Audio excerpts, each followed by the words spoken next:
ہارون آباد عمران رشید ہارون آباد میں چوری اور ڈکیتی کا سلسلہ تاحال نہ رک سکا۔ آئے روز شہری لٹنے لگے۔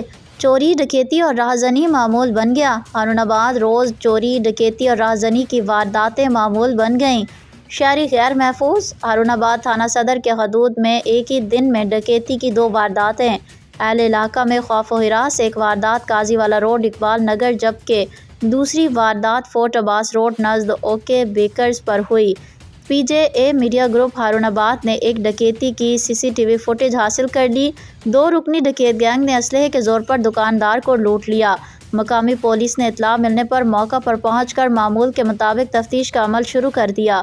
اہل علاقہ نے اس بگڑتی ہوئی صورتحال پر وزیر اعظم شہباز شریف، وزیر اعلیٰ پنجاب مریم نواز شریف اور IG پنجاب سے مطالبہ کیا ہے کہ ہارون آباد میں سیکیورٹی کے سخت انتظامات کیے جائیں اور ڈکیت گینگ کو گرفتار کرکے کیفر کردار تک پہنچایا جائے تاکہ اہل علاقہ سکون کی زندگی بسر کر سکیں۔